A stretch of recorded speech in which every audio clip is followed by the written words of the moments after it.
Chicos, muy buenas tardes. El día de hoy vamos a hablar sobre el gobierno de Gustavo Díaz Ordaz. Va a ser una breve explicación, la cual te servirá para que obviamente identifiques los puntos principales del tema y posteriormente trabajes con las tareas que te van a ser asignadas. Te recuerdo que las tareas que he manejado con anterioridad la otra semana y que desarrollaron en cuestionarios, formularios y demás solamente fueron introductorios. Estas tareas o actividades que vamos a dejar a partir de este tema sí van a ser obligatorias y tendrás que subir las tareas y archivos a la plataforma de Claro. ¿Ok? Bueno, vamos entonces a comenzar. El día de hoy vamos a hablar de Gustavo Díaz Ordaz, el cual fue un personaje que toma el poder en el país de 1964 a 1970. En primera instancia, pues debemos recordar que hay una serie de características interesantes para observar dentro del proceso de Gustavo Díaz Ordaz. Él, al tomar el país, pues primero que nada va a pertenecer a lo que viene siendo el modelo económico llamado desarrollo estabilizador. En primera instancia, recordemos que este proceso económico deseaba mantener el crecimiento económico del país y obviamente se va a ir logrando gracias a la estabilidad económica que habían generado los presidentes anteriores. El objetivo de Gustavo Díaz Ordaz era mantener el crecimiento económico a un crecimiento de un 6% según el Producto Interno Bruto. Posteriormente, pues como lo habíamos platicado anteriormente en el salón, habíamos visto que el partido oficial, que era el Partido Revolucionario Institucional, pues va a estar detrás del gobierno y detrás de la figura presidencial. Por lo tanto, va a influir en todas y cada una de las decisiones que Gustavo Díaz Ordaz va a ir tomando a lo largo de todo lo que es su proceso político y económico. El país, además de mantener cierta estabilidad económica y tratar de mantener a la sociedad controlada, pues iba a tener una relación estable con el gobierno de Estados Unidos, para lo cual, obviamente, pues tenía que mantener una imagen adecuada. Cuando viene el movimiento del 68, pues recordemos que no fue favorable para el gobierno de Díaz Ordaz la matanza ocasionada por él. Por lo tanto, ¿qué va a generar? Pues va a generar un espejismo tras la Olimpiada de 1968 para controlar y mantener la imagen de un país supuestamente estable, aunque la matanza se había generado y que obviamente había generado miles de muertos y desaparecidos. ¿Por qué se genera la matanza del movimiento de 68? Pues aquí tenemos algunas cosas interesantes. En la presentación podemos ver algunos líderes que comienzan a gestar sus ideas mucho antes de que se generara el movimiento del 68.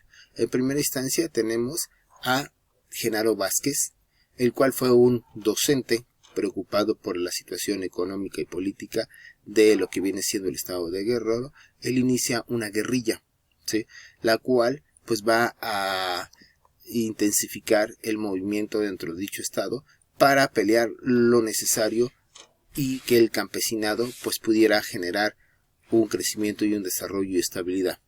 Lamentablemente pues fue sofocado por el gobierno de Díaz Ordaz. Algunos otros movimientos también que tienen su antecedente el movimiento del 68, pues podemos hablar del movimiento médico generado años atrás del 68 y que fue el conflicto de estudiantes en Michoacán, ¿sí?, así como el conflicto médico conformado por residentes, los cuales pedían que se les hiciera su reconocimiento como profesionistas y se les consideraba como trabajadores estables.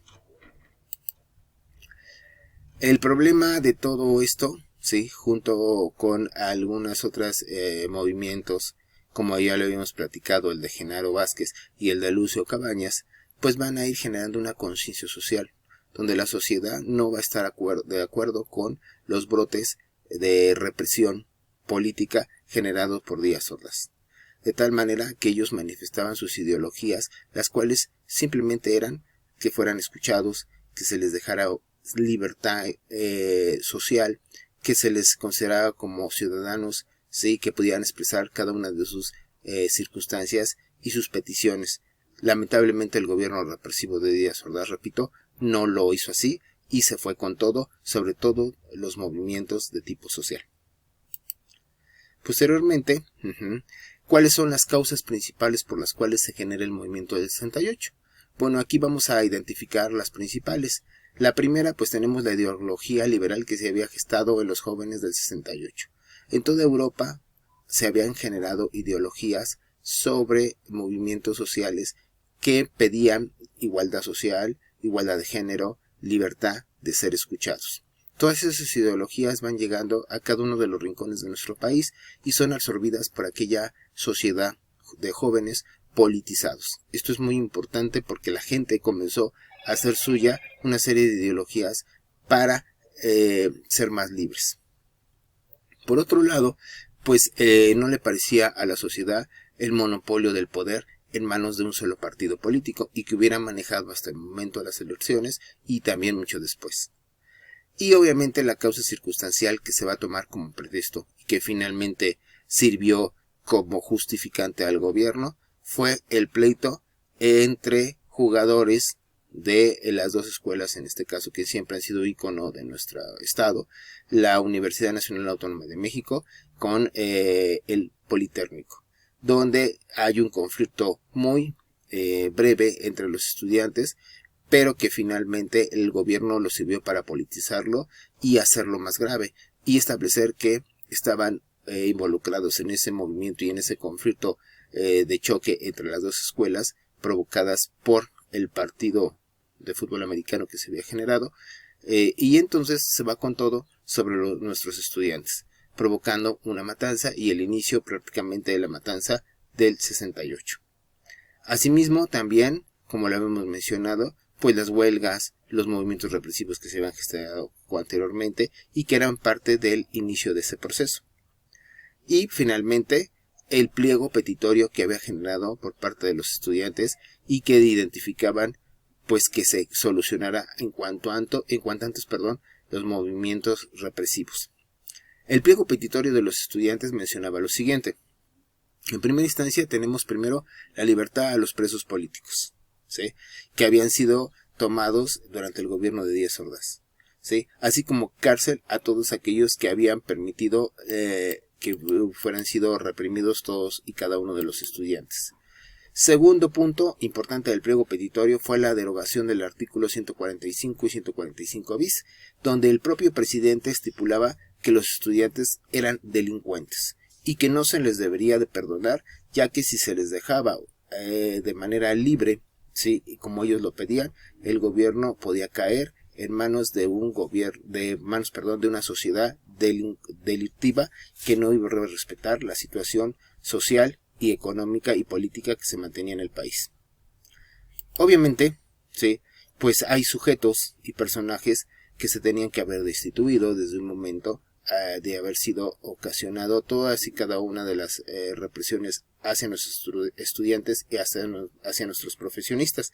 En primera instancia tenemos que ellos pedían la destitución de ciertos líderes como Luis Cueto, Raúl Mendiolea, el cual habían sido líderes tanto militares como políticos y que habían provocado movimientos de represión antes del movimiento del 68. Posteriormente, también se pedía, como punto número 5 en el pliego petitorio, la indemnización a las víctimas de los actos represivos. ¿Sí? No era nada injusto lo que pedían los estudiantes. Sin embargo, Díaz Ordaz no aceptó ninguna de estas peticiones, acusándonos a nuestros estudiantes de delincuentes. Asimismo, se establecía que hubiera mayor apoyo por parte de cada uno de los medios de comunicación, los cuales siempre estaban controlados y manejaban la información a su criterio. Los responsables de esta masacre ocasionada obviamente el 2 de octubre de 1968, pues los tenemos en nuestra presentación, que viene siendo Gustavo Díaz Ordaz en primera instancia, el secretario de gobierno Luis Echeverría Álvarez, el cual pues de manera muy maliciosa había mandado a asesinar a los estudiantes por orden del presidente, porque fue la mano ejecutora, y obviamente pues es quien va a quedar en la presidencia en el siguiente periodo político. Asimismo, pues ya después de todas estas circunstancias enumeradas, pues podemos identificar cuáles fueron los resultados del movimiento del 68. Como Gustavo Díaz Ordaz lo mencionó, México fue un México antes del 68 y posteriormente después del 68 fue otro México. En primera instancia, pues llega Luis Echeverría Álvarez a la presidencia para ocupar el gobierno de 1970 a 1976, recomendado y apoyado por Gustavo Díaz Ordaz para que éste no pudiera reclamar en absoluto nada y tampoco lo llevara a la cárcel. En segunda instancia, pues todos aquellos líderes estudiantiles que habían sobrevivido al movimiento del 68 fueron, entre comillas, apoyados, ¿sí? Y en este caso silenciados con apoyos económicos y fueron reconstruidos, ¿sí? O reorganizados en diferentes puestos de gobierno. Y obviamente se inicia, para todos aquellos que no fueron conforme con esto silenciados, una guerra sucia que lamentablemente va a generar otros movimientos estudiantiles a posteriori, ¿sí? Con esto pues podemos identificar que el 2 de octubre no se olvida, ¿sí? Es una circunstancia que hasta la fecha debemos de tener conciencia todos aquellos que estamos dentro de los procesos económicos y políticos y debemos de recordar que nuestros estudiantes dieron su vida por un mejor gobierno. Te exhorto a que continúes observando cada una de las actividades, nuevamente a que estudies bien la diapositiva que te anexo y también asimismo consultes los videos para realizar las actividades, repito, que de manera obligatoria te dejaré esta semana. Muchísimas gracias.